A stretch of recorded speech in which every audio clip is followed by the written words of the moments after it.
guys, welcome to Dent Awesome. This is Dr. Priyanka Gazre from GDC Mumbai, and the topic of today is orofacial pain and its diagnosis. And we are going to majorly focus on three topics, that is dental pain, periodontal pain and cracked tooth syndrome. So let's get started. So let's start with the definition of pain. So what is pain? According to IASP, that is according to the International Association of Study of Pain, pain is an unpleasant sensory and emotional experience associated with actual or potential tissue damage or described in terms of such damage. Coming to the neurophysiology of pain, the neurophysiology of pain goes like: the nociceptive stimuli, that is something that provokes pain, is received by the nociceptive receptors through afferent facial pain pathway and CNS mechanism. There is reaction to pain. This pain pathway is mostly a motor response or the emotional response. Coming to the nociceptive stimuli and nociceptive receptors, the different nociceptive stimuli are heat, cold, pressure, also ischemia in case of myocardial infarction, and endogenous chemical substances like prostaglandins, interleukins, etc. And the nociceptive receptors are as follows, that is skin, gingiva, mucous membrane, periodontal ligament and also pulp. So coming to the next topic, that is visual analog scale. So what is visual analog scale? According to visual analog scale, pain is a subjective phenomenon. Okay, this is a scale which has ratings from 0 to 10, and the advantages of the scale is that we come to know an idea about how bad is the pain for the person, and the same scale can be used for follow-ups.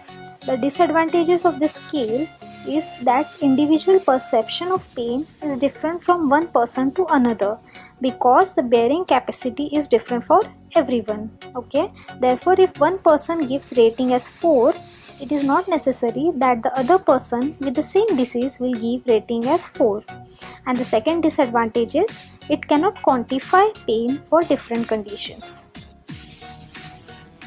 So coming to the classification of pain, the pain is classified into 3 broad categories, that is the somatic pain, the neurogenic pain and psychogenic pain. The neurogenic pain is the pain originated in the nerve. Somatic pain is further classified into superficial and deep pain. In superficial, cutaneous and mucogingival, and in deep pain, mucoskeletal and visceral. And in neurogenic pain, it is further classified into neuropathic and deafferentiation. So how to arrive at a diagnosis of a particular type of pain? If a patient comes to your clinic or the department with pain, how are we going to diagnose the particular condition? Before that, let's understand the different orofacial pain types. The different orofacial pain types are the dental and the pulpal pain, the neuralgias, migraine, MPDS, that is myofascial pain dysfunction syndrome, and also burning mouth syndrome. So what if a patient comes with a pain in the tooth? The differential diagnosis of dental pain is as follows: the pulpal cause or the periodontal cause, or it can be a cracked tooth syndrome or maxillary sinusitis, or myofascial pain dysfunction syndrome, the neuralgias, that is trigeminal neuralgias, or atypical facial pain, cluster headache or refer pain. In this section, we are particularly going to focus on 3 topics, that is pulpal pain, the periodontal pain and the cracked tooth syndrome. And if a patient comes with a particular pain, how are we going to categorize the diagnosis in these particular 3 topics? So starting with the periodontal pain, we have to see these particular characteristics in the patients. Okay, The particular characteristics of the periodontal pain are: the pain will be usually dull, aching in nature. Then the pain will be localized by the patient. That is, patient will be able to say that I am having pain in this particular tooth. Then there will be deep pockets or the bony defects associated with the tooth. Also trauma from occlusion. And there will be mobility in the tooth. Also lateral POP, that is pain on percussion, will be positive. And how are we going to differentiate periodontal pain from a pulpal pain? The characteristics of a pulpal pain are as follows. If there is caries present in the tooth, we have to look. Then there will be trauma associated, that is, the patient is going to give history of trauma. Then there will be deep old restoration present in the tooth. Vertical and lateral pain on percussion will be positive in pulpal pain, and in periodontal pain only lateral percussion will be positive. Then pain will not be localized by the patient. This should be noted. Also, pain does not cross midline, and pain increases on heat or cold, and increases on bending down, or there will be nocturnal pain, that is, pain will be experienced at night. So how to arrive at a diagnosis? What are the steps?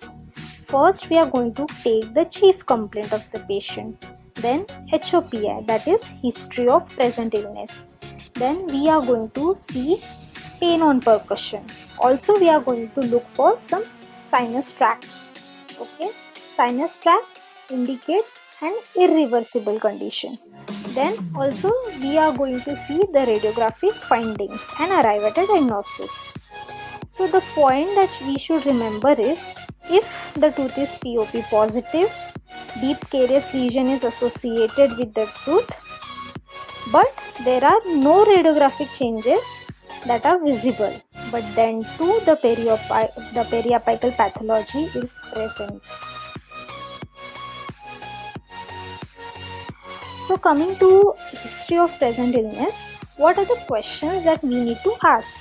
Okay, there are various questions like, how long have you had the pain?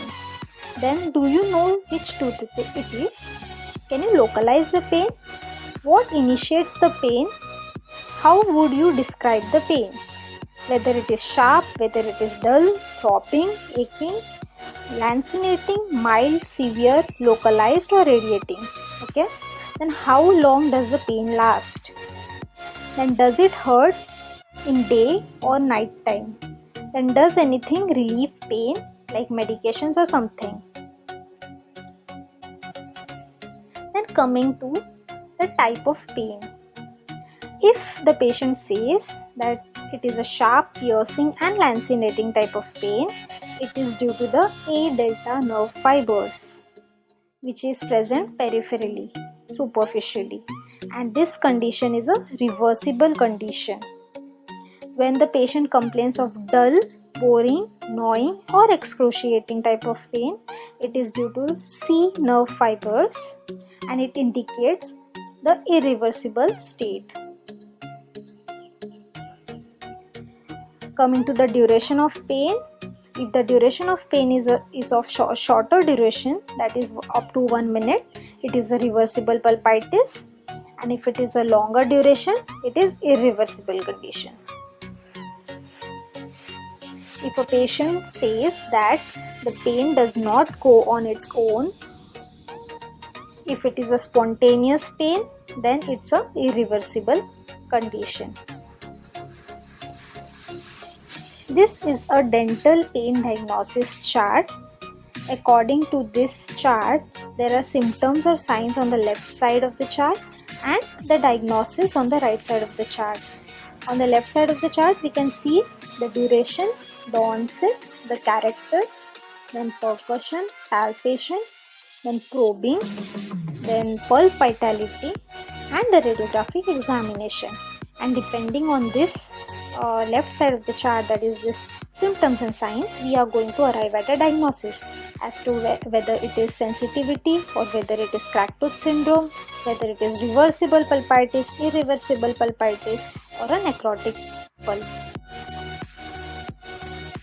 So coming to the last part of the session, that is cracked tooth syndrome.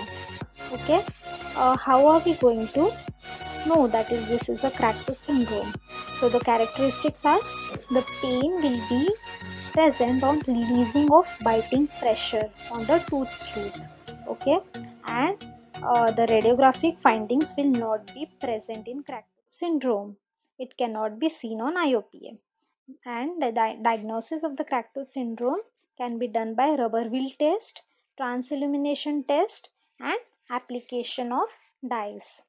And the only treatment for cracked tooth syndrome is extraction. Hope the video was useful. For more such videos, stay tuned and subscribe the channel.